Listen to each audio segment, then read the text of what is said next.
Well so good morning, good afternoon, good evening to all of you. कैसे हो दोस्तों आप सभी लोग? आई होप आप बहुत अच्छे हो गए और मैं भी बहुत अच्छा हूँ। तो चलिए शुरू करते हैं for C A C M and C S inter pre fast track rapid revision 4.0। और आज का टॉपिक है प्लेस ऑफ सप्लाई। दोस्तों ये प्लेस ऑफ सप्लाई जो टॉपिक है ये फर्स्ट टाइम इंट्रोड्यूस किया ओके में 24 एग्जामिनेशन ओके जब से जीएसटी 50 मार्क्स का हुआ है। और ये जो टॉपिक है अभी यहाँ पे प्लेस ऑफ सप्लाई पे आपके एग्जाम में चांसेस हैं। यस, मैं आपको एक बात कहना चाहूँगा और वो ये कि यहाँ प्लेस ऑफ सप्लाई नया टॉपिक है। मैंने ऑलरेडी इससे रिलेटेड लेक्चर जो है from old to new scheme उसमें रेगुलर क्लास के लेक्चर डाल दिए हैं जो यूट्यूब पे है। तो ओल्ड टू न्यू स्कीम अगर आप सर्च करोगे वी स्मार्ट एकेडमी के यूट्यूब चैनल पे तो आपको मिल जाएगा। तो अभी जो रिवीजन है वो उनको ही समझेगा जिन्होंने मेरे रेगुलर सेशन आइदर क्लास में किए हो या फिर मैंने जो यूट्यूब पे अपलोड किए ओल्ड टू न्यू स्कीम में। ठीक है, तो चलिए शुरुआत करते हैं हमारे यहाँ पे रिवीजन की। Are you ready? यस और नो?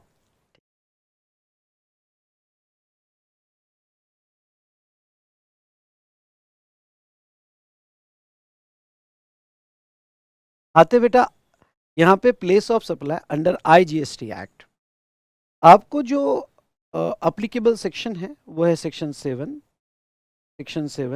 8, 9, 10।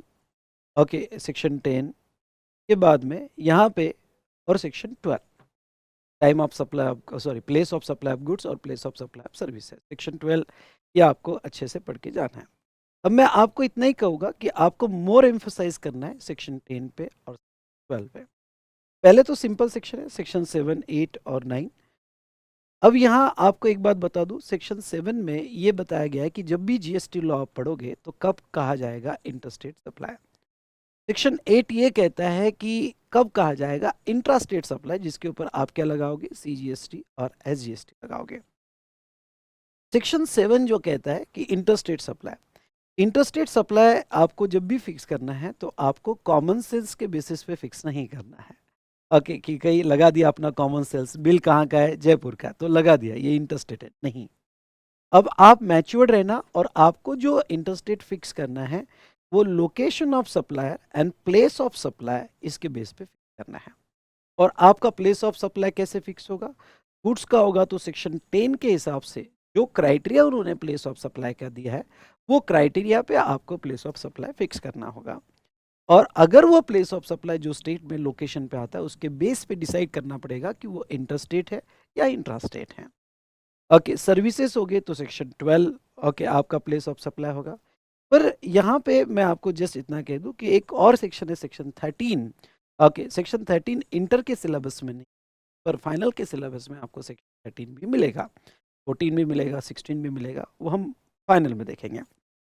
चलिए, तो location of supplier and place of supply अगर टू डिफरेंट स्टेट्स में है, टू डिफरेंट यूटी में है और स्टेट और यूटी में है तो वो सिचुएशन में मतलब एलओएस एक स्टेट में है, पीओएस दूसरे स्टेट में है, एलओएस स्टेट में दूसरा यूटी में है या दो अलग अलग यूटी में होगा तो वो इंटरस्टेट कहला जाएगा। मतलब अगर आपका प्लेस ऑफ सप्लाई नीचे दिए गए सेक्शन 10 या 12 से अगर अनादर स्टेट में फिक्स होता है पर आपको स्ट्रिक्टली सेक्शन 10 और 12 ही लगाना पड़ेगा और अनादर स्टेट में फिक्स होता है तो वो सिचुएशन में वो इंटरस्टेट कहा जाएगा।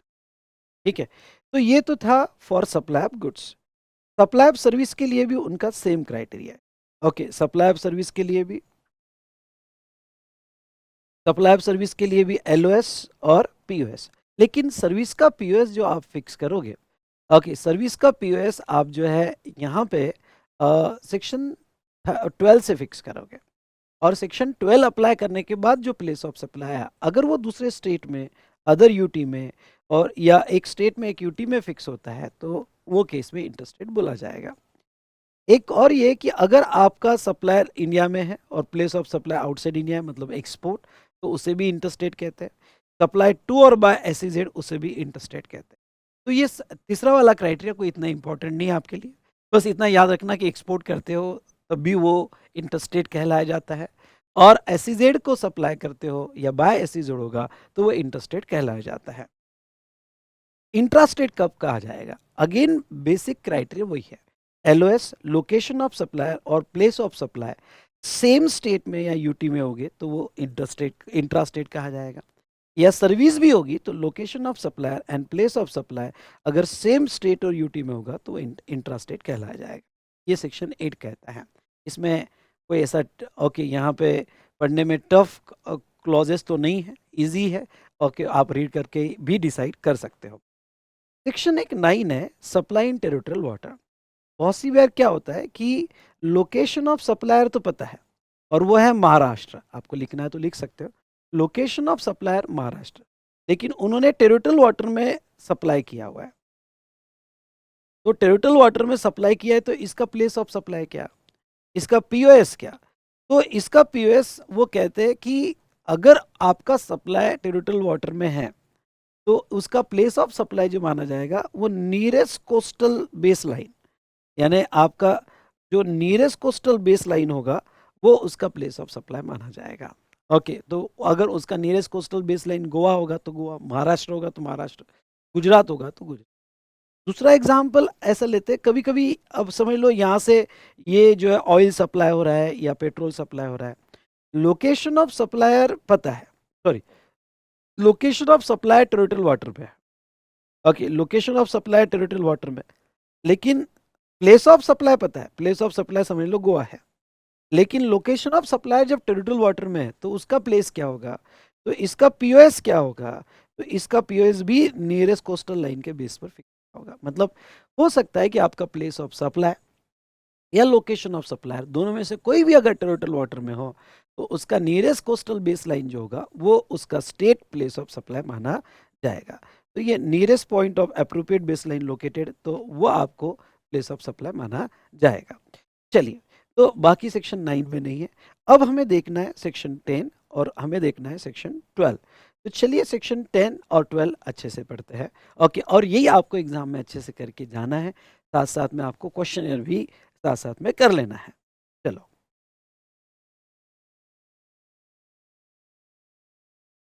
चलो तो अब आते हैं यहाँ पे सेक्शन 10 पे। सेक्शन 10 पे, section 10 place of supply of goods other than imported और एक्सपोर्ट गुड्स। मतलब क्या, अगर इंपोर्ट गुड्स एक्सपोर्ट गुड्स होगा तो उसका अलग से प्लेस ऑफ सप्लाई फिक्स होता है सेक्शन 11 में।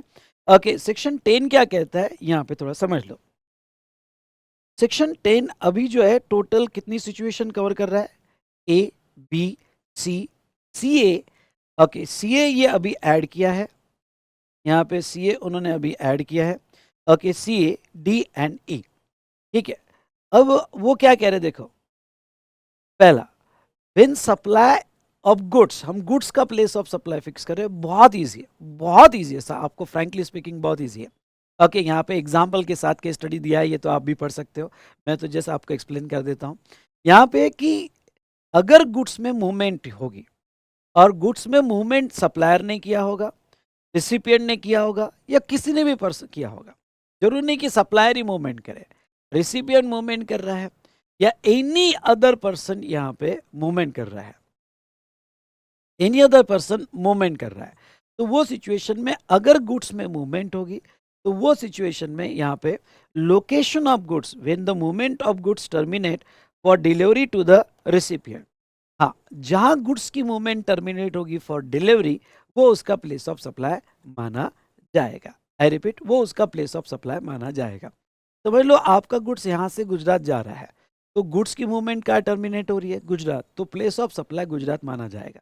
रिसिपिएंट कहाँ का है वो इंपॉर्टेंट नहीं है, गुड्स की मूवमेंट का टर्मिनेट हो रही है वो बहुत इंपॉर्टेंट है। ओके, यहाँ पे हो सकता है रिसिपिएंट महाराष्ट्र का ही हो, लोकेशन ऑफ सप्लायर भी महाराष्ट्र का हो, लेकिन गुड्स की मूवमेंट अगर गुजरात टर्मिनेट हो रही है तो प्लेस ऑफ सप्लाई गुजरात माना जाएगा। I hope you understood. Okay, example मैंने दिया है, ये एग्जाम्पल आप रेफर कर सकते हो। तो पहले हमने देखा कहाँ गुड्स की मूवमेंट टर्मिनेट हो रही है। दूसरा, bill to ship to, bill to ship to मतलब थर्ड पार्टी, अगर ये पर्सन के डायरेक्शन पे हाँ सुनिएगा, ये पर्सन के डायरेक्शन पे सप्लायर डायरेक्टली शिप टू कर रहा है, यानी बिल टू इसको हो रहा है और शिप टू रिसिपिएंट को हो रहा है। समझ लो ये सप्लायर है, ये रिसिपिएंट है, ओके, और ये थर्ड पार्टी रजिस्टर पर्सन है जिसके डायरेक्शन पे बिल टू शिफ्ट हो रहा है। ओके, तो यहाँ पे दो ट्रांजेक्शन आपको मिलेंगे। पहला ट्रांजेक्शन, ओके, इसने इसको ऑर्डर दिया, यहाँ से ऑर्डर फॉरवर्ड हुआ और यहाँ से डायरेक्टली गुड्स डिलीवर्ड हुआ। तो अब ये केस में दो इनवॉइस बनेंगे, इनवॉइस I1 और इनवॉइस I2। इनवॉइस I1 ये इसको इनवॉइस देगा, इवन दो शिफ्ट टू इस बंदे को होगा, पर ये इसको इनवॉइस देगा और ये जो है इसको इनवॉइस देगा। Done? तो ये बिल टू शिफ्ट टू में क्लॉज बी यानी 10(1)(a यहाँ पे, ये 10(1) कर देना बेटा। यहाँ पे ये जो है हम जो सेक्शन देख रहे हैं 10(1) देख रहे हैं, ठीक है, 10(1)(a, ठीक है। तो 10(1)(a क्या कहता है कि अगर जो पहला सप्लायर है जो शिफ्ट टू किसी और को कर रहा है इसके डायरेक्शन पे, तो पहले सप्लायर जब इनवॉइस में प्लेस ऑफ सप्लाई फिक्स करेगा, इनवॉइस में लिखेगा प्लेस ऑफ सप्लाई, तो अपना प्लेस ऑफ सप्लाई कहाँ, जहाँ गुड्स की मूवमेंट टर्मिनेट होगी वहां लेगा क्या? नहीं, वो अपना place of supply principal place of business of third person, यानी ये पहले वाला ट्रांजेक्शन जो हुआ है, तो इसके लिए जब इनवॉइस बनेगा और प्लेस ऑफ सप्लाई लिखा जाएगा, तो वो प्लेस ऑफ सप्लाई ये थर्ड पर्सन का प्रिंसिपल प्लेस ऑफ बिजनेस कहाँ पे है। अगर वो ओके अदर स्टेट में होगा तो वो प्लेस ऑफ सप्लाई, वो अगर सेम स्टेट में होगा तो वो प्लेस ऑफ सप्लाई लिया जाएगा। ख्याल रहे, हम प्लेस ऑफ सप्लाई फिक्स कर रहे हैं, समझ लो ये अदर स्टेट में प्लेस ऑफ सप्लाई फिक्स हुआ, तो इसके बाद आएंगे हम सेक्शन 7 में, ये इंटर है या इंट्रा है, तो location of supplier in one state and place of supply in another state, तो इंटर हुआ। समझ लो ये थर्ड पर्सन सेम स्टेट में होता तो LOS और POS सेम स्टेट में होता तो वो इंट्रा होता। इन सिंपल वर्ड में बार बार आपको याद दिला दूं कि हम यहाँ पे इंटर या इंट्रा स्टेट फिक्स कर रहे हैं, ठीक है, sorry place of supply fix कर रहे हैं जिसके बेस पर इंटरस्टेट इंट्रास्टेट फिक्स किया जाएगा और बाद में GST आएगा नहीं आएगा ये तो सेक्शन 7 सप्लाई या शेड्यूल 3 या एग्जम्पशन ये बताएंगे। ओके, हम यहाँ से सिर्फ प्लेस ऑफ सप्लाई फिक्स कर रहे हैं, तो प्लेस ऑफ सप्लाई उसका थर्ड पर्सन का माना जाएगा। ये तो बेटा हुआ पहला ट्रांजेक्शन, ये तो सॉरी ये तो हुआ यहाँ पे आपका पहला ट्रांजेक्शन। अब दूसरा ट्रांजेक्शन, कभी कभी केस स्टडी दूसरे ट्रांजेक्शन के बेस पर भी आती है। अब ये दूसरा जो ट्रांजेक्शन हुआ इसका प्लेस ऑफ सप्लाई, तो इसका प्लेस ऑफ सप्लाई 10(1)(a से ही फिक्स होगा। 10(1)(a से फिक्स होगा क्योंकि यहाँ गुड इसके बिल में मूवमेंट गई है, इसके बिल में जो है ओके डायरेक्शन, इसके बिल में डायरेक्शन है, इसके बिल में डिलीवरी है, तो इसके बिल में अगर डिलीवरी है तो इसका प्लेस ऑफ सप्लाई 10(1)(a से फिक्स होगा और 10(1)(a से ये फिक्स होगा।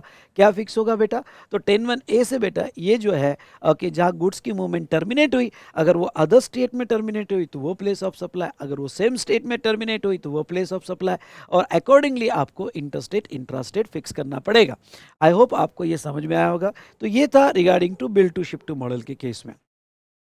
उसके बाद में okay C does not involve the movement of goods, समझ लो आपके सप्लाई में गुड्स मूवमेंट नहीं है। Okay, as is where is basis पे आपने सेल किया, बहुत सारी मशीनरी, बड़ी machinery as is where is basis पे सेल होती है। या आपको अगर मेरे क्लास का एग्जाम्पल याद होगा तो मेरे क्लास के एग्जाम्पल में मैंने आपको बताया था बेंचेस सेल किए मैंने, तो बेंचेस सेल किए और वो रूम में वैसे ही सेल कर दिए, एज इज वेरीज बेसिस पे सेल कर दिए। तो ऐसे केस में जहाँ तक देखा जाए तो यहाँ पे प्लेस ऑफ सप्लाई जहाँ गुड्स का लोकेशन है at the time of delivery to the recipient. अब अगर कोई मशीन है बड़ी मशीन है एज इज वेरीज बेसिस पे बेच दिया, तो जहाँ गुड्स का लोकेशन होगा वो आपका प्लेस ऑफ सप्लाई माना जाएगा। वेरी सिंपल, मैं सच में कहता हूँ ये सेक्शन 10 इतना सिंपल है, इसके ऊपर अगर क्वेश्चन आया तो मत छोड़ना भाई साहब, मत छोड़ना। ओके, लोकेशन ऑफ गुड्स आपका प्लेस ऑफ सप्लाई माना जाएगा। अब इसमें क्या हुआ, इस बार उन्होंने 10CA इंट्रोड्यूस किया है। ओके, 10CA इंट्रोड्यूस किया है और ये 10CA समझ लो, अगर आपके चार्ट में होगा तो अच्छी बात है, नहीं होगा तो इतना अपडेट कर दो। ओके, एक पेज पे लिखकर इतना अपडेट कर दो 10CA। Okay, supply of goods to unregistered person, supply of goods to unregistered person, इसके लिए अमेंडमेंट जरूर देख लेना। अमेंडमेंट में मैंने बहुत अच्छे से इसको बहुत डिटेल में एक्सप्लेन किया है और आई होप आप अमेंडमेंट्स तो देख ही रहे होगे। देखो, चार्ट रिवीजन एक ब्रशअप है, पूरे सब्जेक्ट का एक बहुत अच्छे से रिवीजन कर लेना है, पर यहाँ पे अमेंडमेंट्स के लिए मैं एक्स्ट्रा इन डेप्थ टाइम नहीं दे रहा हूँ क्योंकि अमेंडमेंट्स में ऑलरेडी ले चुका हूँ। आई होप आप ये बात को समझ रहे होगे।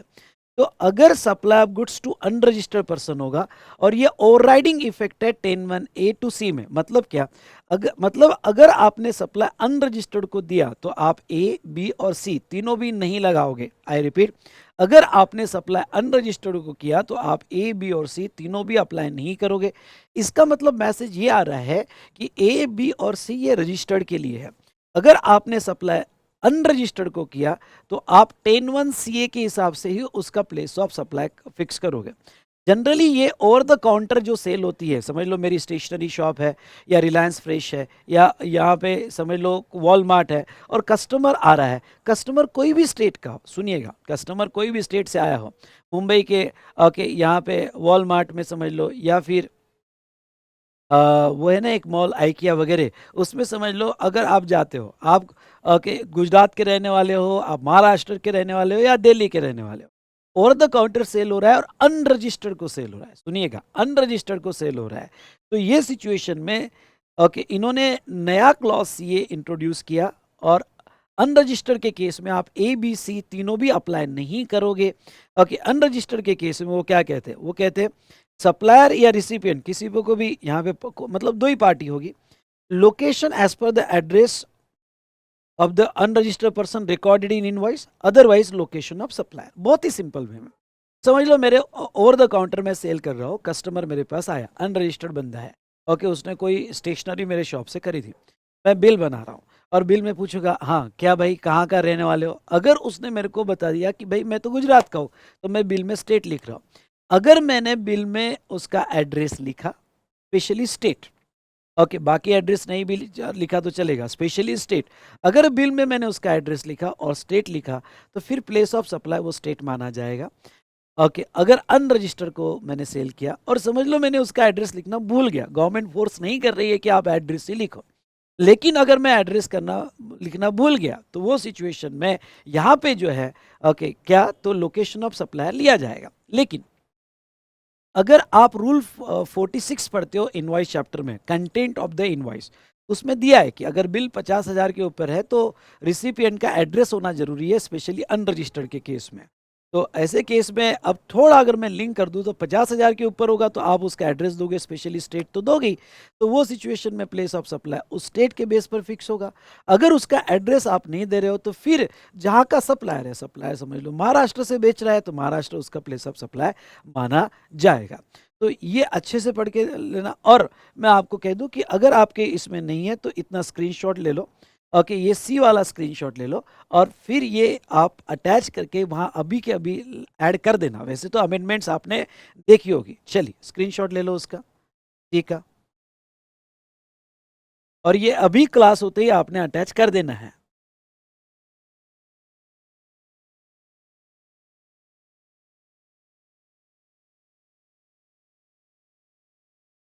ठीक है, उसके बाद में नेक्स्ट अगर हम बात करें तो यहाँ पे हाँ, अगर कोई गुड्स हम सप्लाई कर रहे हैं इंस्टॉलेशन असेंबली से, समझ लो कोई प्रोजेक्ट है, प्लांट है और हम इंस्टॉलेशन असेंबली सर्विस दे रहे हैं, उसके अंदर साइट पे इंस्टॉल कर रहे हैं, तो ये तो बहुत इजी है।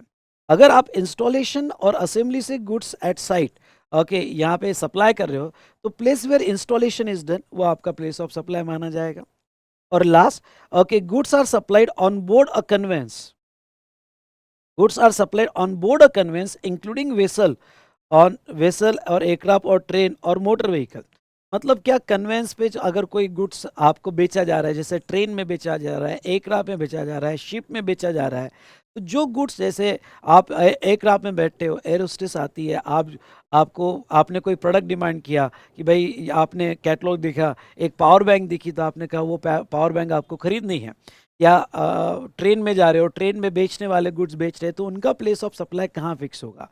उनका प्लेस ऑफ सप्लाई जहाँ से गुड्स ऑन बोर्ड लिया गया, जहाँ बेचा गया वहाँ नहीं, ओके जहाँ से गुड्स ऑन बोर्ड लिया गया, समझ लो कोई पावर बैंक एयरक्राफ्ट में बेची जा रही है, तो ऐसा नहीं होगा कि कौन से स्टेट के ऊपर है, नहीं, ओके वो वैसे नहीं देखेंगे, वो ये देखेंगे कि ये पावर बैंक जहाँ से लोड की गई थी वो उनके पास रिकॉर्ड होता है, तो ये पावर बैंक समझ लो मुंबई से लोड हुई थी तो प्लेस ऑफ सप्लाई उसका मुंबई माना जाएगा, फिर वो बेचा कहीं पे भी हो, बेचा कहीं पे भी हो।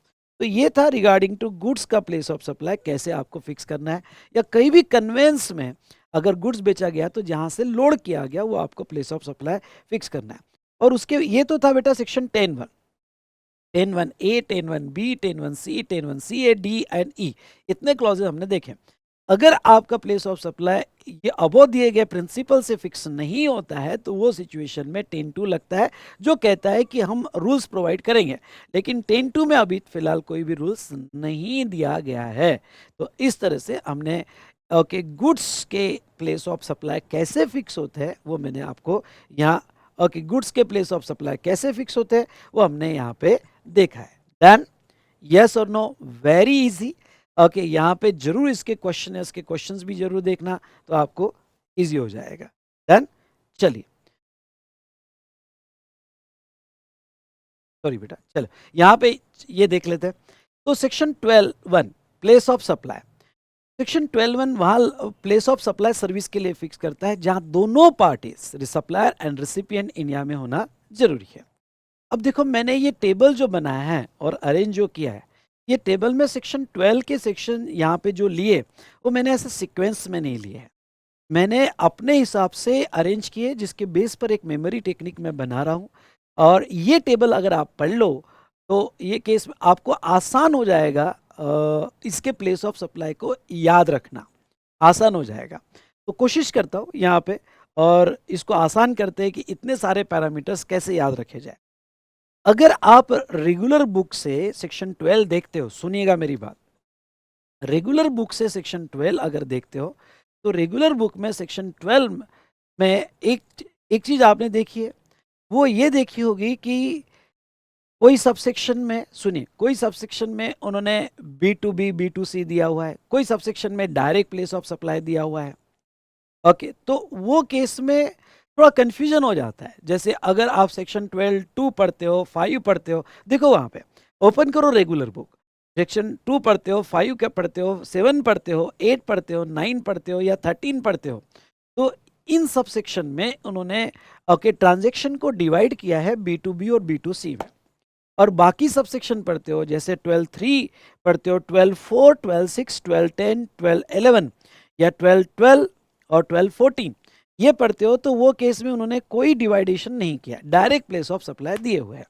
तो मैंने क्या ये टेबल कैसे बना लिया, ओके और मेरे आज रिवीजन के बाद आप भी एक बार लिख के देखना, अगर आपने ये लिख के देख दिया तो आपके दिमाग में फिट हो जाएगा। कोशिश करना, टाइम मिले तो जरूर लिखना। तो ऐसे सिचुएशन में मैंने क्या किया, मैंने वो सबसेक्शंस पहले कलेक्ट कर लिए, वो सबसेक्शंस पहले कलेक्ट कर लिए जिसमें B2B और B2C में डिवाइडेशन है, और बाकी सारे सेक्शंस मैंने नीचे ले लिए 12(3) से लेके नीचे तक, जहां B2B B2C में डिवाइडेशन नहीं है। तो अब आपको क्या हो जाएगा, अगर आप ये पहले 6 सर्विसेज लर्न कर लो, रट्टा मार लो कि भाई ये 6 सर्विसेज प्रॉब्लम में आती है, कौन कौन सी सर्विसेज बताता हूँ, पर अगर ये 6 सर्विसेज अगर प्रॉब्लम में क्वेश्चन में आता है तो यहाँ पे आपको ज़्यादा सोचना ही नहीं है, यहाँ पे फटाफट B2B और B2C के बेस पे डिवाइड करना है।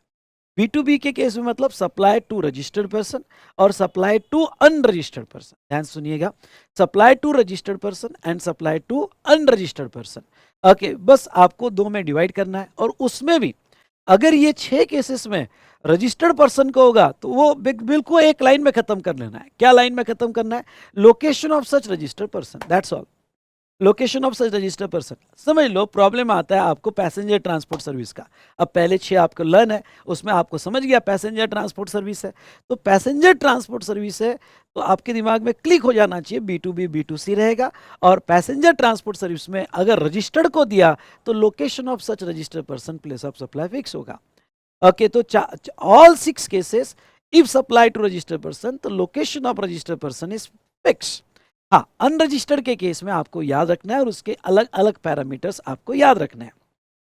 नाउ अब देखो यहाँ पे ओके 12(2) है general rule for all services except 12(3) to 12(14), मतलब क्या, मतलब यहाँ पे इसलिए आपको 12(3) से लेके तो 12(14) तक टाइटल तो भी लर्न कर लेना है। क्यों, क्योंकि हो सकता है छुपा हुआ क्वेश्चन आपको एग्जाम में पूछ ले। अब ये छुपा हुआ क्वेश्चन आपको एग्जाम में पूछ ले मतलब क्या, मतलब ओके यहाँ पे कोई आपको सर्विस दे दे, कंसल्टेंसी सर्विस दे दे या कोई भी दे दे, जहाँ जनरल रूल लगता है अब जनरल रूल लगता है ये केस में, ये आपको कब समझेगा, ये तभी समझेगा कि जब आपको 12-3 से लेके 12-14 तक के सारे टाइटल्स याद हो गए।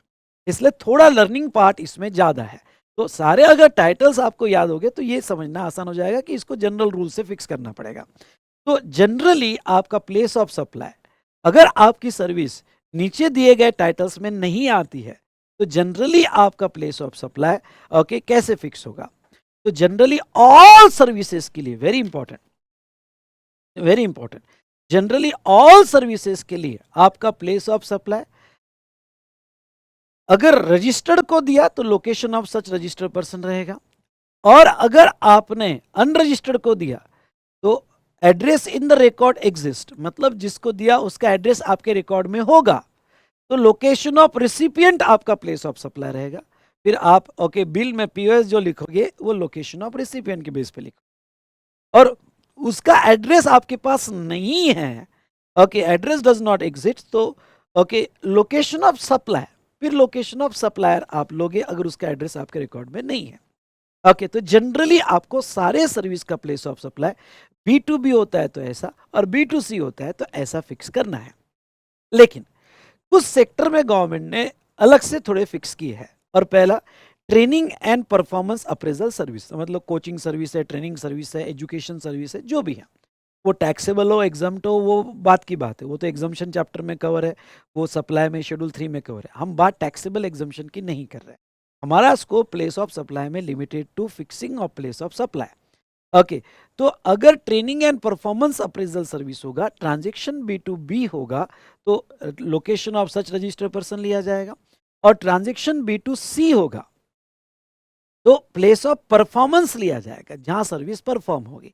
जैसा मैं पढ़ा रहा हूं, अगर मेरा ट्रांजेक्शन B2B है तो मैं क्लासेस पुणे में ले रहा हूं, तो वो सिचुएशन में पुणे प्लेस ऑफ परफॉर्मेंस माना जाएगा।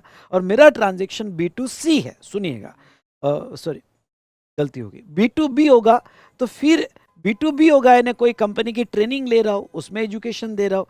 B2B होगा तो location of such registered person, जो कंपनी का एड्रेस मैंने बिल में लिखा रिसिपिएंट का, वो मेरा प्लेस ऑफ सप्लाई होगा।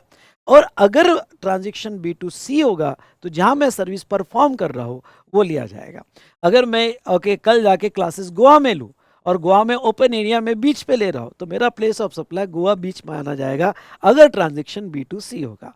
ओके तो ये आप लिख सकते हो, ये B2C, और B2B ट्रांजेक्शन मतलब रजिस्टर्ड पर्सन। उसके बाद में नेक्स्ट जो सर्विस दोनों इसमें डिवाइड होती है वो सेक्शन 12(7) में ऑर्गेनाइजेशन ऑफ इवेंट, ख्याल रहे, एंट्री इन द इवेंट नहीं, okay access in the event नहीं, organisation of event including ancillary services और स्पॉन्सरशिप, मतलब इवेंट मैनेजमेंट कंपनी। और इवेंट मैनेजमेंट कंपनी अगर कोई सर्विस ऑर्गेनाइज कर रही है या उससे रिलेटेड एंसिलरी सर्विस है, उसमें डीजे यूज कर रहा है, स्पीकर यूज हो रहे हैं, चेयर्स यूज कर रहे हैं, वो सर्विसेज दे रहे हैं, या कोई वो इवेंट को स्पॉन्सर कर रहे हैं। B2B होगा तो दिमाग मत लड़ाना, location of registered person. B2C होगा तो place where the event is actually है, जहां इवेंट होगा। B2C होगा बिल, तो जहां इवेंट होगा वो प्लेस लिया जाएगा। ओके किसी मैरिज प्रोग्राम में अगर कोई इवेंट है और मैरिज B2C ट्रांजेक्शन है, क्योंकि वहाँ तो B2B नहीं जाएगा, ओके बिजनेस के लिए नहीं है, मैरिज करना बिजनेस नहीं है। अब कोई इवेंट मैनेजमेंट कंपनी वो मैरिज ऑर्गेनाइज कर रही है, तो वो सिचुएशन में B2C होगा, तो वो केस में जहाँ मैरिज हुआ, अगर वो राजस्थान पैलेस में होता है तो राजस्थान प्लेस ऑफ सप्लाई माना जाएगा। ओके लेकिन अगर वो इवेंट आउटसाइड इंडिया होता है, ये याद रखना, वो इवेंट आउटसाइड इंडिया होता है तो place of supply location of recipient माना जाएगा। ओके रिसिपिएंट माना जाएगा। अब तो यहां तक तो ठीक था, लेकिन इसमें IGST रूल भी लगते हैं, जिसमें रूल 5 यहाँ पे बीच में आता है। रूल 5 क्या कहता है? रूल ओके जैसे अगर आप ये सेक्शन थोड़ा डेप्थ में पढ़ते हैं रेगुलर बुक से, तो एक एक्सप्लेनेशन नीचे दिया है, और वो एक्सप्लेनेशन ये दिया हुआ है कि अगर आप एक ही कॉन्ट्रैक्ट के तहत सिंगल कॉन्ट्रैक्ट में मल्टीपल लोकेशन पे इवेंट मैनेजमेंट सर्विस दे रहे हो या स्पॉन्सरशिप या एंसिलरी सर्विस दे रहे हो, ओके कॉन्ट्रैक्ट सिंगल कॉन्ट्रैक्ट है, तो उसमें उन्होंने कहा कि अगर वैल्यू ऑलरेडी डिवाइडेड है तो अकॉर्डिंग टू डिवाइडेड वैल्यू आपको प्लेस ऑफ सप्लाई फिक्स करना पड़ेगा, और वैल्यू डिवाइडेड नहीं है, सिंगल कॉन्ट्रैक्ट है, तो वो केस में रूल 5 के हिसाब से आपका place of supply each state में फिक्स किया जाएगा। मतलब इवन दो सिंगल कॉन्ट्रैक्ट है पर अलग अलग स्टेट में होगा, तो ईच स्टेट में अलग अलग प्लेस ऑफ सप्लाई आपको फिक्स करना पड़ेगा। फिर वो केस में वैल्यू कैसे अपोर्शन होगी, तो वैल्यू आपकी अपोर्शन होगी।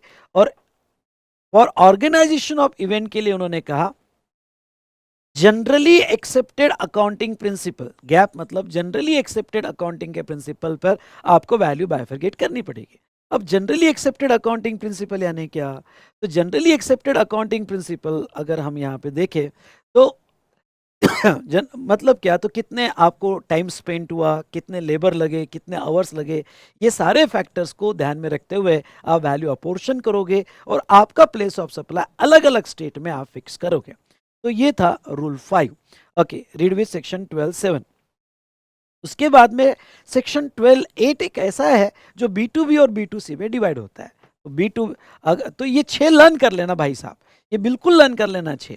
B2B में दिखा कि रजिस्टर पर्सन, वहां एक ही लाइन है। हाँ, B2C में दिखा जैसे ट्रांसपोर्टेशन ऑफ गुड्स मेल और कुरियर, तो ट्रांसपोर्टेशन ऑफ गुड्स मेल और कुरियर होगा। हाँ, इसमें मेल भी आता है, कुरियर भी आता है।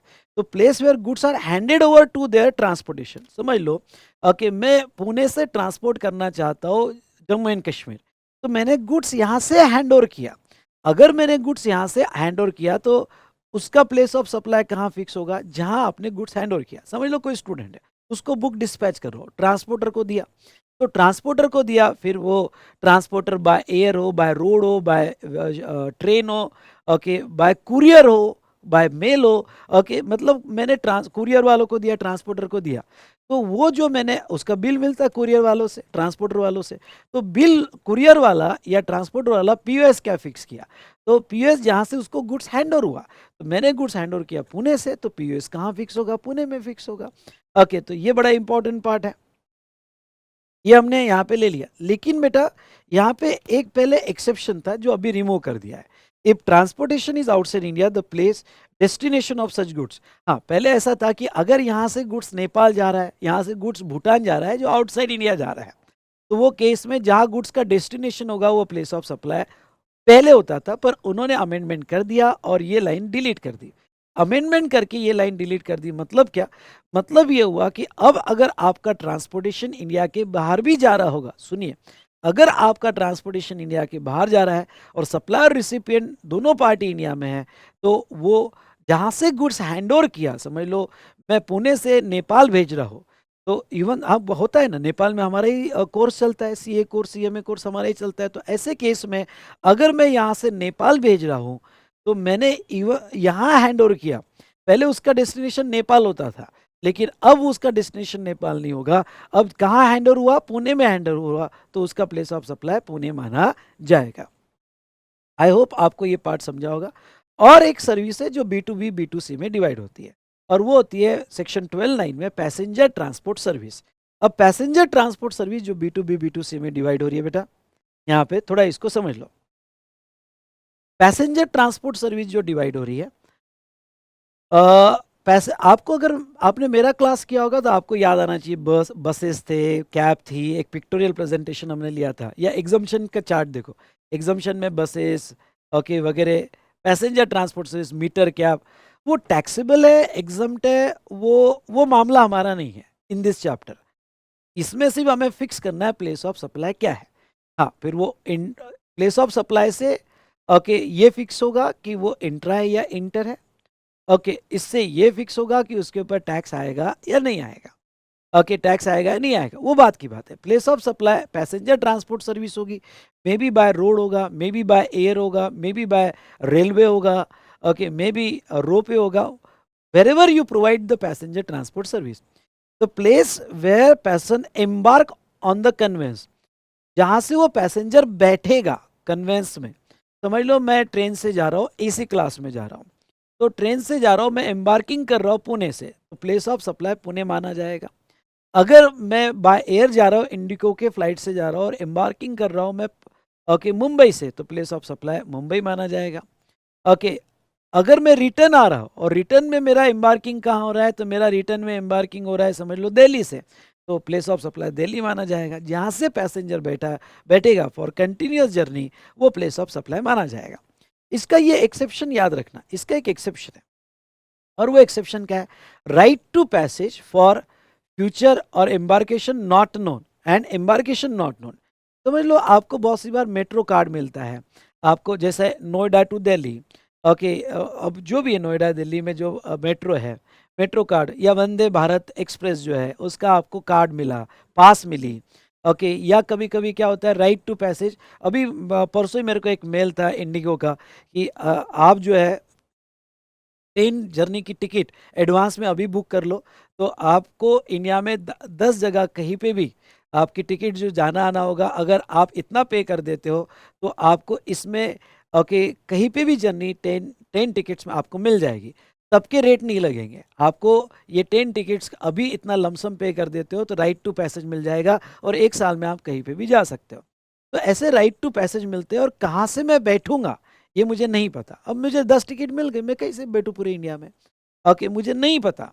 तो वो केस में अगर राइट टू पैसेज आपको नहीं पता तो उसका place of supply, okay, section 12(9) से फिक्स नहीं होगा, उसका प्लेस ऑफ सप्लाई सेक्शन 12(2) से फिक्स होगा भाई साहब। सुनिए, उसका प्लेस ऑफ सप्लाई सेक्शन 12(2) से फिक्स किया जाएगा। I hope you understood, yes और नो? तो चलिए, तो ये हमने देखा regarding to place of supply कैसे फिक्स करना है। ओके, यहाँ पे पैसेंजर ट्रांसपोर्ट सर्विस है। तो चलिए, ये 6 जो ओके सर्विसेज ये लर्न कर लो। इस ये 6 सर्विसेज इसलिए लर्न कर लो कि प्रॉब्लम अगर ये 6 पे आया तो आपको बिल्कुल भी ज़्यादा सोचना नहीं है। B2B B2C में डिवाइड करना है, B2B तो एक लाइन में ख़त्म करना है और B2C में अलग अलग केसेस में आपको लिखना है। अब इसके अगर आप सेक्शन साथ में उसके सबसेक्शन भी याद करना चाहो तो वो कर सकते हो, और ये लर्न भी कर सकते हो। एक स्टोरी मैं आपको बताता हूँ जो मैं रेगुलर क्लास में सबको बताता हूँ। ओके, तो स्टोरी क्या है, चलो ये स्टोरी आपको मैं बता देता हूँ। स्टोरी ये है, जैसे 12(2) ये ओपन रूल है, सेक्शन 12(2) ओपन रूल है, मतलब सारे सर्विसेज को अप्लीकेबल है एक्सेप्ट दिस वन।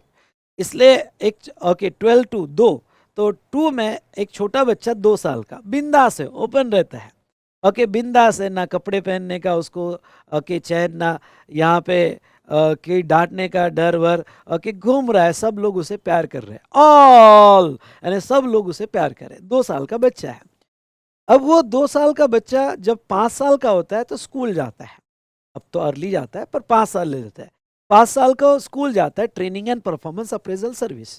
तो स्टोरी से आप ये 6 सर्विसेज याद कर सकते हो।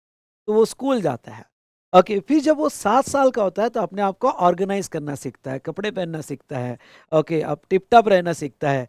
तो वो अपने आप को ऑर्गेनाइज करना सीखता है जब 7 साल का होता है।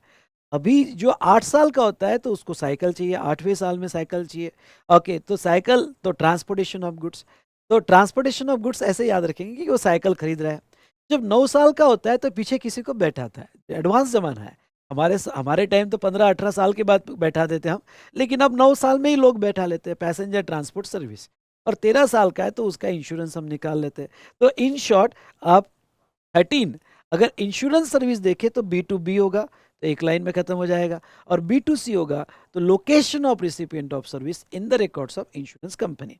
तो ऐसे स्टोरी लाइन में 2 साल का बच्चा बिंदास बच्चा, 5 साल में स्कूल गया, 7 साल में ऑर्गेनाइज करना सीखा, फिर उसने साइकिल खरीदी, ट्रांसपोर्टेशन ऑफ गुड्स, पीछे किसी को बैठाया, पैसेंजर ट्रांसपोर्ट सर्विस, और 13 साल में इंश्योरेंस। ऐसे 6 याद रख लो, बात खत्म हो जाएगी। ये हुई ना बात। उसके बाद में, हाँ, अब बचे हुए लेते हैं। अब बचे हुए जो प्लेस ऑफ सप्लाई उसमें B2B B2C आपको डिवाइड नहीं करना है, उसका B2B हो या B2C हो, आपको फिक्स रखना है प्लेस ऑफ सप्लाई। तो ओके, हाँ, 12(3) थोड़ा ये इंपॉर्टेंट है, इंस्टीट्यूट इसके ऊपर क्वेश्चन भी पूछती है। Service in relation to immovable property.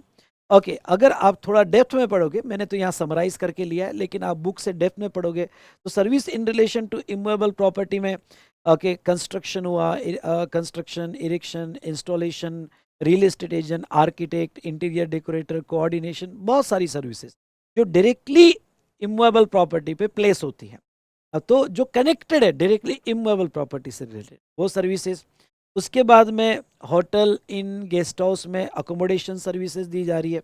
उसके बाद में कॉन्फ्रेंस हॉल, थोड़ा इसको ओके बुक से डिटेल में पढ़ना, वैसे नीचे मैंने दिया है ओके रूल के संदर्भ में, लेकिन बुक से थोड़ा डिटेल में पढ़ना। उसके बाद में कन्वेंशन, मैरिज हॉल एक्सेट्रा और एंसिलरी सर्विसेज।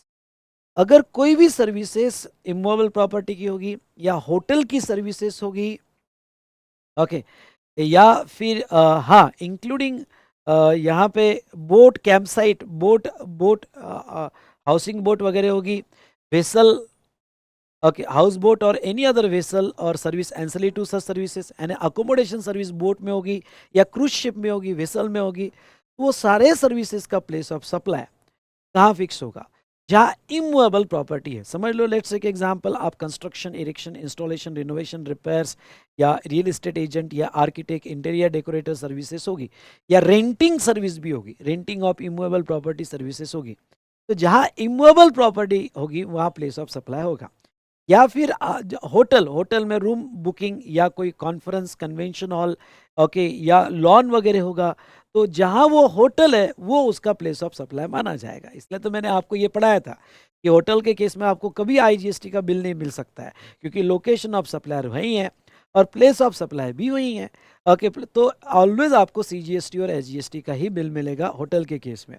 आपको याद आ रहा है क्या, मैंने आपको समझाया था ये बात? चलिए, तो ये मैंने आपको ये बताया। तो वो केस में आपका जो इमूवेबल प्रॉपर्टी जहाँ पे है, और अगर बोट से होगा, वेसल से होगा, तो जहाँ आपकी बोट या वेसल है वो आपका प्लेस ऑफ सप्लाई माना जाएगा। पर वेरी इंपॉर्टेंट जो आपको याद रखना है भाई साहब, आपको याद क्या रखना है यहाँ पे, अगर आपकी इमूवेबल प्रॉपर्टी इंडिया के बाहर होगी, अगर आपकी इमूवेबल प्रॉपर्टी इंडिया के बाहर होगी, तो फिर इमूवेबल प्रॉपर्टी बेस पीओएस नहीं होगा, लोकेशन ऑफ रिसिपिएंट लिया जाएगा। यहां याद रखना, यहां वो क्वेश्चन पूछ सकते हैं, क्योंकि जहां एक्सेप्शंस होते हैं वहां आपकी आंखें बड़ी हो जानी चाहिए। चलिए, ये तो हमने देखा रिगार्डिंग टू यहाँ पे 12.3 जो इमूवेबल प्रॉपर्टी से रिलेटेड आपकी सर्विसेज होगी। ठीक है, तो इमूवेबल प्रॉपर्टी से रिलेटेड आपकी अगर सर्विसेज होगी तो ऐसा होगा। लेकिन अगर समझ लो आपकी सर्विसेज मल्टीपल लोकेशन में है अंडर सिंगल कॉन्ट्रैक्ट, अब इसमें एक एक्सप्लेनेशन है जहां से रूल 4 का जन्म होता है, और वो एक्सप्लेनेशन कहता है कि अगर कॉन्ट्रैक्ट सिंगल कॉन्ट्रैक्ट है और वो सिंगल कॉन्ट्रैक्ट में आप मल्टीपल लोकेशन पे सर्विसेज दे रहे हैं, इसका चार्ट भी मैंने आपको बना के दिया था। ये टेबल इजी जाता है तो टेबल, नहीं तो चार्ट इजी जाता है तो चार्ट, जो भी आप रेफर कर सकते हो। तो वो केस में मल्टीपल लोकेशन पे होगा तो आपको place of supply each state में फिक्स करना पड़ेगा। अब आपको सप्लाई ईच स्टेट में फिक्स करना पड़ेगा, पर कॉन्ट्रैक्ट तो सिंगल है, इनवॉइस भी सिंगल है, तो आपको, सॉरी, कॉन्ट्रैक्ट सिंगल है, लमसम अमाउंट है, तो आपको हर स्टेट के अलग अलग इनवॉइसेस बनाने पड़ेंगे, जिसके लिए वैल्यू डिवाइड करनी पड़ेगी। अब वैल्यू का अपोर्शनमेंट कैसे होगा, तो वैल्यू का बेसिस ऑफ अपोर्शनमेंट उन्होंने यहाँ पे दिया है। तो आपकी जो टोटल कॉन्ट्रैक्ट वैल्यू है वो टोटल कॉन्ट्रैक्ट वैल्यू इस बेसिस ऑफ अपोर्शन पे ले लो, और ये अपोर्शन पे बेसिस पे डिवाइड करो और स्टेट वाइज अलग अलग बिल बना। जैसे अगर होटल की लॉजिंग सर्विस होगी, अगर होटल की लॉजिंग सर्विस होगी या इन गेस्ट हाउस क्लब में होगी, और ये होटल जो है अलग अलग स्टेट में, समझ लो किसी ने आपको पैकेज दिया, ओके, पैकेज ये दिया होटल वाले ने कि 8 days 7 nights का पैकेज दिया, जहां आप उनके कोई भी अलग अलग स्टेट के होटल में रुक सकते हो। तो अब इसमें ओके, पैकेज कंबाइन है, 50,000 का पैकेज है, और उसमें आप सर्विसेज जो होटल में अकोमोडेशन सर्विस ले रहे हो वो अलग अलग स्टेट में ले रहे हो। तो वो सिचुएशन में आपको कि स्टेट वाइज अलग अलग इनवॉइस बनाने पड़ेंगे और उसके प्लेस ऑफ सप्लाई अलग अलग बना फिक्स करने पड़ेंगे, और अकॉर्डिंगली एलओएस और पीओएस के बेसिस पे आपको उसमें सीजीएसटी, एसजीएसटी या आईजीएसटी लगाना पड़ेगा। समझ लो, ओके, लोकेशन ऑफ सप्लायर यानी होटल का registered place of business Maharashtra है और उनकी चेन है, अलग अलग स्टेट में उनकी चेन है। और तो ऐसे केस में यहाँ पे ओके, आप जब 50,000 का पैकेज ले रहे हो और आप अलग अलग स्टेट में रुकने वाले हो, तो वो इन्वाइसेस अलग अलग करेंगे, और महाराष्ट्र के इसमें रुक रहे हो तो वो सिचुएशन में वो लोग एलओएस और पीएस महाराष्ट्र हुआ तो वो इंट्रा माना जाएगा। आप अगर कुल्लू मनाली रुक रहे हो तो उसका प्लेस ऑफ सप्लाई, उसकी वैल्यू अपोर्शन करना पड़ेगा, और उसका प्लेस ऑफ सप्लाई जो है ओके कुल्लू मनाली मतलब हिमाचल प्रदेश मानना पड़ेगा। तो ऐसे केस में वो क्या कह रहे हैं कि अगर होटल की लॉजिंग सर्विस होगी, लॉजिंग ध्यान रखना, होटल की लॉजिंग सर्विस होगी, तो लॉजिंग सर्विस के केस में नंबर ऑफ नाइट्स के बेसिस पे, I repeat, number of night के बेसिस पे you stayed in such property. तो कितनी नाइट, समझ लो महाराष्ट्र में आप 2 नाइट्स रुके, महाबलेश्वर में, फिर कुल्लू मनाली जाके रुके 3 नाइट्स रुके, तो उसके बेस पर वो जो पैकेज मिला वो अपोर्शन किया जाएगा। उसके बाद में सिंगल प्रॉपर्टी होगी लोकेटेड इन टू और मोर कॉन्टिजियस स्टेट और union territory both service and हाँ, पर अगर यही होटल वाले होटल सर्विस आपने लॉजिंग अकोमोडेशन सर्विस ली और वो lodging accommodation service single property है, बड़ी प्रॉपर्टी है, ओके 20-30 एकड़ की, ओके, और सिंगल प्रॉपर्टी है, पर वो 2 स्टेट में है। जैसे आप देखोगे कुछ होटल्स गोवा के बॉर्डर पे, कर्नाटका के बॉर्डर पे, आधा पार्ट गोवा में चले गया, आधा पार्ट जो है उसका महाराष्ट्र में आ गया, या फिर आप पंजाब हिमाचल बॉर्डर पे देखो, ओके, हरियाणा बॉर्डर पे देखो, तो कभी कभी हो सकता है बड़ा होटल है, आधा पार्ट इधर आ गया, आधा पार्ट इधर आ गया। तो अगर 2 कॉन्टिजियस स्टेट में अगर आपका होटल होगा तो वो केस में आप पहले क्राइटेरिया से प्लेस ऑफ सप्लाई फिक्स नहीं करोगे। आपका क्राइटेरिया जो होगा वो एरिया बेस रहेगा, एरिया ऑफ इमूवेबल प्रॉपर्टी, उसके बेस पर वो बाइफिकेट किया जाएगा और उसका रेवेन्यू ये स्टेट और वो स्टेट को दिया जाएगा वाटर रेट में भी। तो आपके जो बिलिंग होगी वो एरिया बेस पर 2 बिल अलग अलग बनेंगे और उसके बेस पर वो डिवाइड किया जाएगा। चलिए, ये तो हुआ लॉजिंग अकोमोडेशन सर्विस से रिलेटेड। अगर हम बात करें यहाँ पे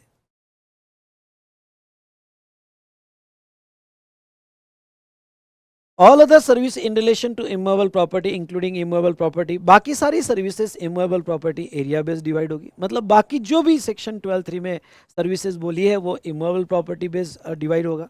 और next lodging accommodation of house boat और एनी अदर वेसल होगा। हाँ, हाउस बोट होगा तो time spend in that house boat, समझ लो कोई बोट है, ओके, जो यहाँ पे केरला से कर्नाटका जा रही है, तो कितना टाइम केरला में गया और कितना टाइम कर्नाटका में गया उसके बेस पर डिवाइड किया जाएगा। ये 12(3) था। उसके बाद में restaurant, catering, personal grooming, fitness, beauty treatment, health services including plastic surgery. तो यहाँ पे place of supply where services actually perform, जहाँ रेस्टोरेंट है, ओके, वो, या कैटरिंग सर्विस जहाँ दी, शादी अगर राजस्थान में, कैटरिंग सर्विस राजस्थान में दी, तो जहाँ सर्विस परफॉर्म हुई वो उसका प्लेस ऑफ सप्लाई माना जाएगा। अब इसको कैसे याद रखना, तो भाई restaurant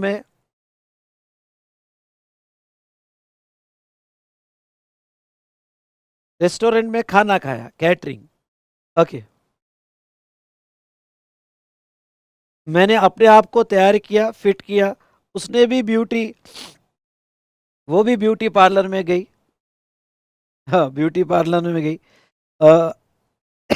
health and plastic surgery, ऐसी कोई मेमोरी टेक्निक बना लेना। पर ये सारे सर्विसेज का प्लेस ऑफ सप्लाई, सर्विस जहाँ एक्चुअली परफॉर्म होगी वो लिया जाएगा।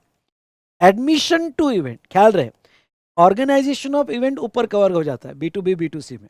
एडमिशन टू इवेंट और अम्यूजमेंट पार्क, तो इवेंट जहाँ हेल्ड होगा या पार्क जहाँ पे, वो लिया जाएगा।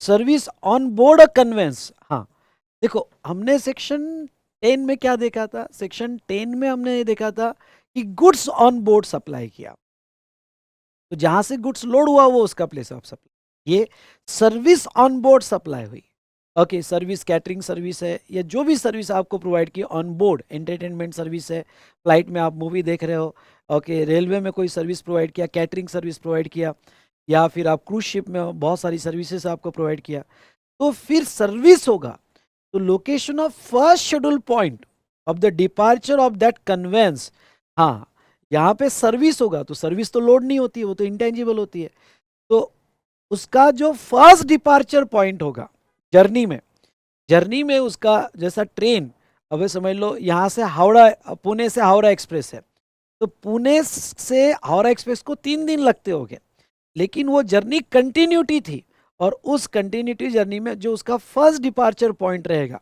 फर्स्ट डिपार्चर पॉइंट उसका जो है यहाँ पे पुणे था, तो पूरा पूरा जितना पुणे से लेके हावड़ा, ओके, इन बिटवीन जो भी सर्विसेज दी जाएगी उस ट्रेन में, सबका प्लेस ऑफ सप्लाई पुणे माना जाएगा। सेम फॉर एयरक्राफ्ट, इंडिगो का एयरक्राफ्ट, ओके, सुबह निकला पुणे से, हाँ जर्नी स्टार्ट किया पुणे से दिल्ली, दिल्ली से फिर जयपुर, जयपुर से ओके वापस पुणे, तो ऐसे केस में पुणे से स्टार्ट किया ना जर्नी, तो पुणे से अगर स्टार्ट किया जर्नी तो उसका प्लेस ऑफ सप्लाई पूरे दिन भर में जो भी उसमें सर्विसेज प्रोवाइड होगी वो पुणे ही मानी जाएगी। उसके बाद में टेलीकॉम सेक्टर की अगर आप देखते हो तो फिक्स रेंज लाइन होगा तो जहां इंस्टॉलेशन किया वो लिया जाएगा। पोस्टपेड मोबाइल होगा इंक्लूडिंग इंटरनेट, DTH वगैरह। तो जो रिसिपिएंट का बिलिंग एड्रेस है वो उसका प्लेस ऑफ सप्लाई। अगर उसका बिलिंग एड्रेस हमारे पास अवेलेबल नहीं है तो लोकेशन ऑफ सप्लायर पर ऐसा हो नहीं सकता।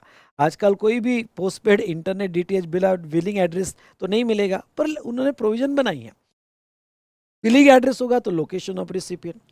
प्रीपेड मोबाइल होगा, अगर वो प्रीपेड मोबाइल इंटरनेट डीटीएच यानी प्रीपेड सिम कार्ड वगैरह होगा और वो आप एजेंट के थ्रू बेच रहे हो, मतलब ओके वोडाफोन आइडिया ने ओके यहाँ पे 5,000 सिम कार्ड एजेंट को दे दिए और एजेंट बेच रहा है जो शॉप्स कीपर होते हैं, तो एड्रेस ऑफ एजेंट और distributor supply final consumer, okay वो प्लेस ऑफ सप्लाई मिला होगा।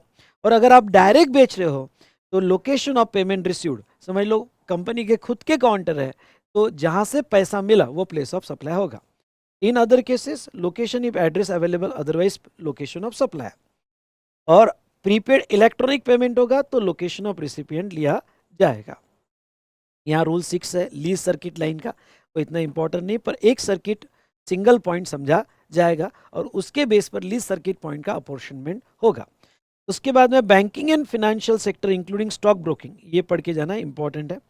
हाँ, banking financial including stock broking, banking के सारे place of supply including stock broking, stock broker जो आपको ब्रोकरेज लगाता है उसका place of supply. Location of recipient address available in the record of the supply, otherwise location of, हाँ location of recipient if address available, otherwise location of supplier, address नहीं होगा तो। और last advertisement services to government और local authority, advertisement services अगर government को दिया तो वो ओके यहाँ पे स्टेट वाइज आपका प्लेस ऑफ सप्लाई फिक्स किया जाएगा। इसमें उन्होंने रूल 3 में बहुत सारे पैरामीटर दिए हैं। रूल 3 में उन्होंने बहुत सारे पैरामीटर दिए हैं कि यहाँ पे एडवर्टाइजमेंट सर्विस कैसे बाइफरगेट करना है, क्या करना है, तो वो इतना इंपॉर्टेंट नहीं है, पर आपको पढ़ के जाना है तो पढ़ के चले जाना, but that is not so much important.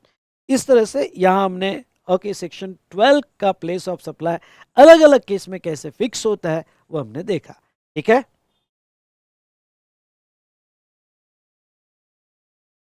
चलिए दोस्तों, तो अब अगर आपको ये रिवीजन अच्छा लगा होगा तो लाइक ज़रूर कीजिएगा, शेयर कीजिएगा जिसमें मैक्सिमम स्टूडेंट्स को इसका बेनिफिट हो, और आपकी कमेंट ज़रूर दीजिएगा।